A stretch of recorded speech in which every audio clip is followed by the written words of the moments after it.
Watch the entire video, my lovely viewers, to get the whole thing. Without wasting much of your time, let's get right into it.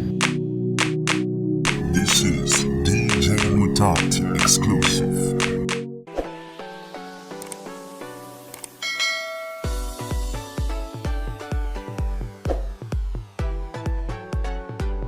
Hi lovely viewers, it's me again, your one and only Mutati Mpundu. Welcome to my YouTube channel. If this is your first time on my channel, kindly subscribe to my YouTube channel by hitting the subscribe button down below. Turn the bell icon to join the notification squad. Don't forget to like, share, and leave a comment. Tell me what you think about this video in the comment section below. I'll be super glad to hear from you lovely viewers. With the case is Zambian law.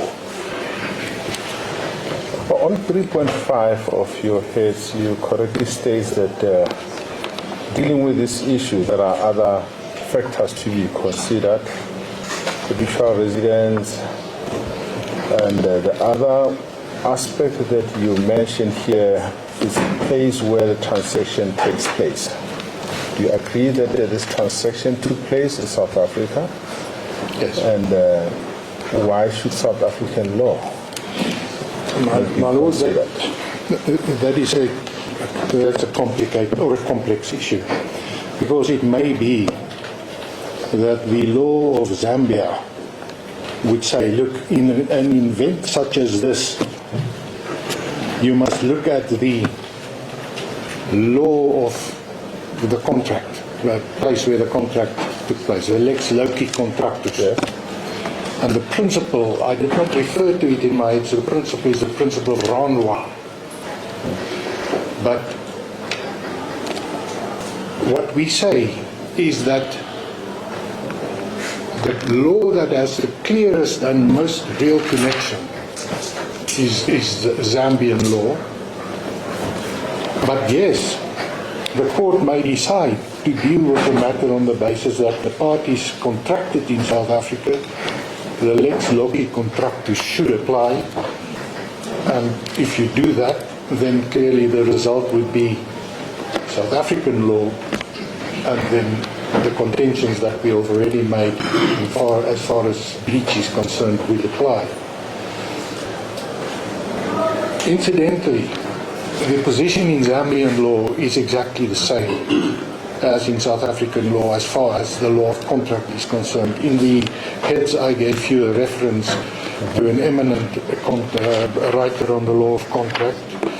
And what is also necessary just to briefly point out is that, and I see in the respondent's answering affidavit, or in the heads of argument, it is stated that the applicants did not produce any expert evidence as far as the Zambian law is concerned, but that is not correct. The supplementary founding affidavit makes it clear that the Attorney General who deposed to the founding affidavit is an expert. He's the government's chief legal advisor. He has various law degrees. He's a practitioner. He confirms the position in Zambian law, and then there's also a further expert, Mr. Mutemwa, who is state counsel, that is the equivalent of the senior counsel in South Africa. He's also an expert in Zambian law, and he also confirms that the position in Zambian law is as is set out in the supplementary founding. I don't have an issue with that, Mr. Stewart. What I need clarity upon is that since this is foreign law, the court may consider it. And if we consider South African law, we should also look at the constitution of the country regarding the dignity or the rights mentioned in the Bill of Rights. Yes. Now, if we focus or if we decide to consider South African law, shouldn't the rights of the respondents be given more weight? What we say is, if you look at South African law and you look at the right of the respondents, yes, you should look at the in totality, and that will take me to the matter that I want to refer you to. But if I may perhaps just finish with the Zambian law and the law relating to burial rights. Okay, do that. And that will, it won't take me long, my lord. It is that matter of the people versus Secretary of Cabinet, ex parte Kaweche Kahunda, and you will find the relevant portion on K126, where the Zambian High Court stated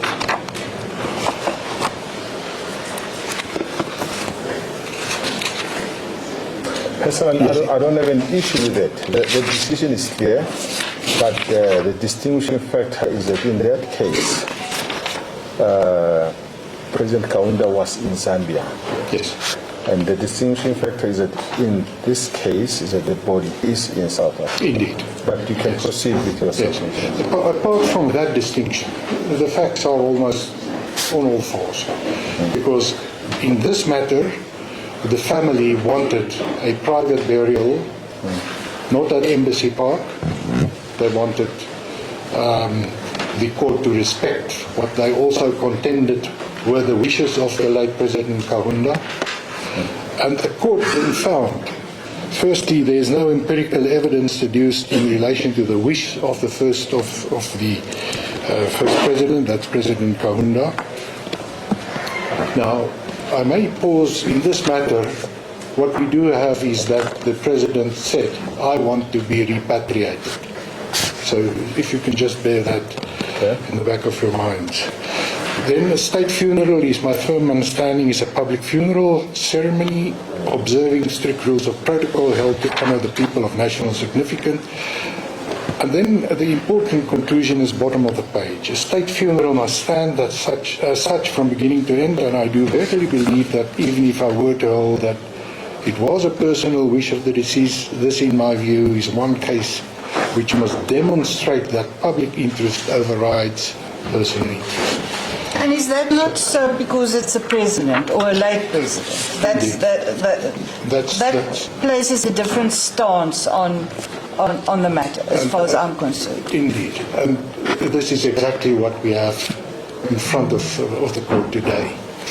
And if we look at the South African law, and that is the two matters, or that there are two matters that I did not refer to in my heads of argument.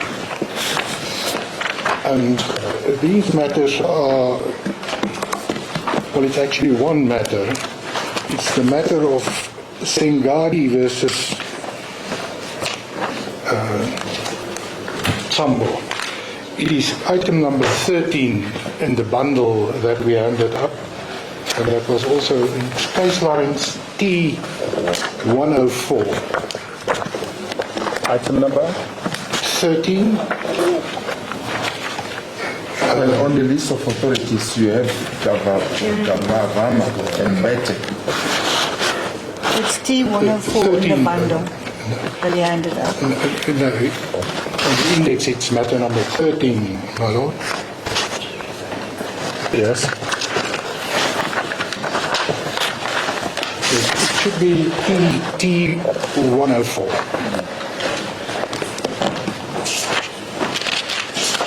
This is a decision from the Gauteng local division. Mokwarteng J, His Lordship, granted that decision. And what this matter was all about, it concerned an application by the customary law wife to have the deceased buried at a place where they wanted to arrange for the burial, and that application was opposed by Mr. Tambo, who is the father of the deceased and the father-in-law of the applicant. Supplementary founding affidavit, those instances are listed, and I do not intend to go through and to read out each and every one of these offending portions.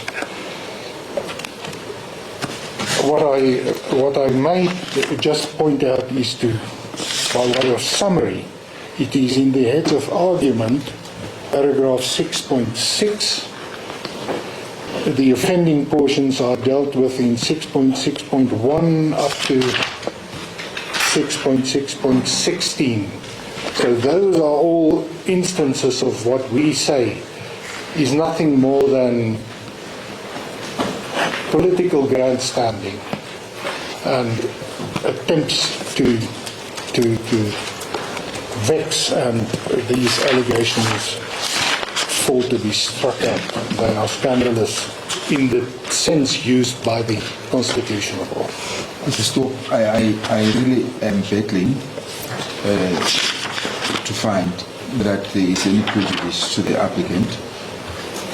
If it is accepted, I will just give by one example that the authorities refused the late president to travel to attend a conference. The authorities refused him permission to come to South Africa, as documented by the letters. So if they say that might have contributed to his early demise, where lies the prejudice? They are giving context here. My Lord, that particular allegation, if my memory serves, we do not seek to strike. What we do seek to strike is where there are references to persecution, that the president fled Zambia. Those allegations, we say, have no place here because they are simply not the truth. Well, there are no facts to back them up. And that's why we say they must be struck.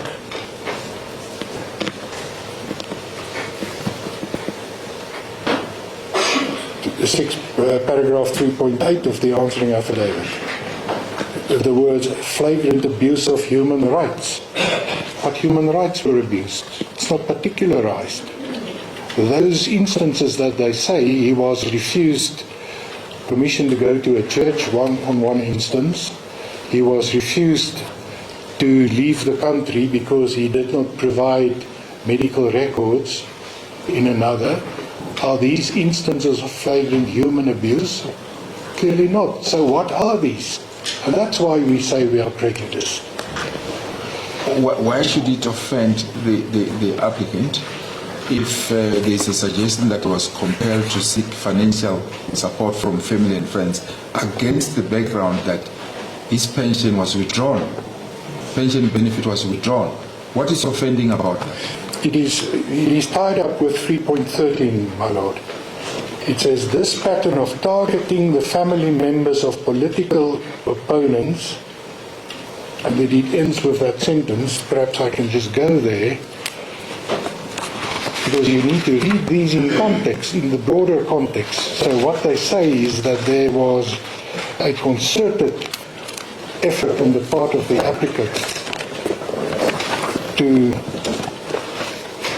persecute. That's what they say, and that's what we say the applicant is prejudiced by. 3.13, if I may just go there.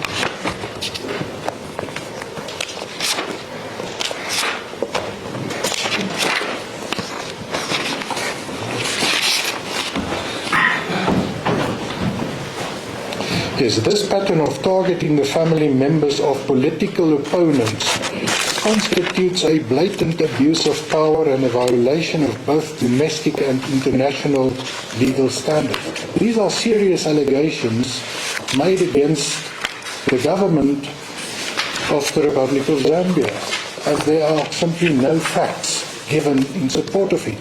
How does the applicant even start to address this? And that's why we say we are prejudiced. We can't simply deny this. The facts or the allegations are made. We can say it's not the truth, which we do. But these allegations should not have found their way into the answering affidavit in the first place. And that is why we also object to that first statement that we seek to have struck out. It's because it's part of this entire narrative. 3.14, further example of these underhanded tactics. Well, 3.14 is what we say is irrelevant. Yes, 3.14 to 3.16. So if I may deal with that, 3.14 to 16 deals with firstly what happened. But, Mr. Stewart, even if that is true, how will it affect our judgment? It can't. No, it can't. So, My lady. But that also takes me to the relevance of those statements. These are serious allegations made that simply has no relevance to the matter at hand. And on that basis, the applicant is also entitled to have it struck.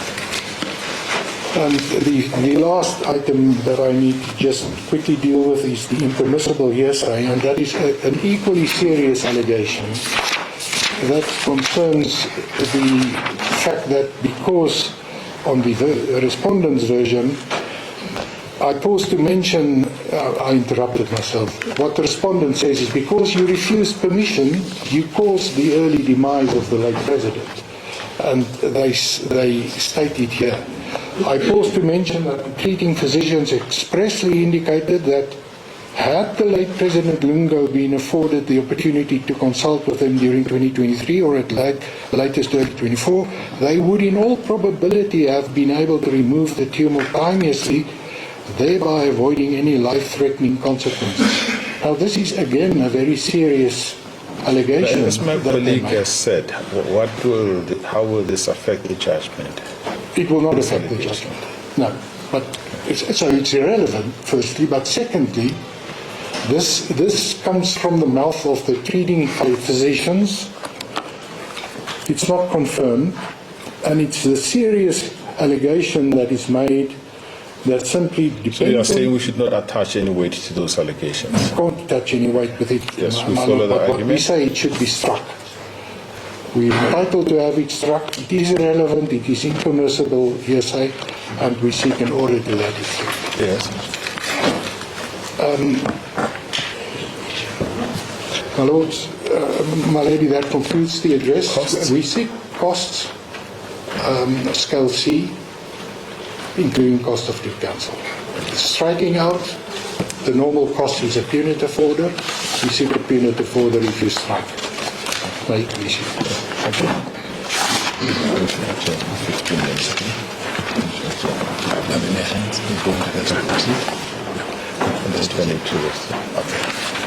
Thank you very much, Mr. We're going to adjourn for 15 minutes before we give you an opportunity to address us. Thank you. This is DJ Mutati exclusive. Alright, that's all for you today, lovely viewers. If you did enjoy the video, please don't forget to leave a comment in the comment section below. Tell me what you think about the video you just watched in the comment section below. I'll be super glad to hear from you, lovely viewers. Once again, I go by the name of Mutati Mpundu. I love you, peace, I gotta go.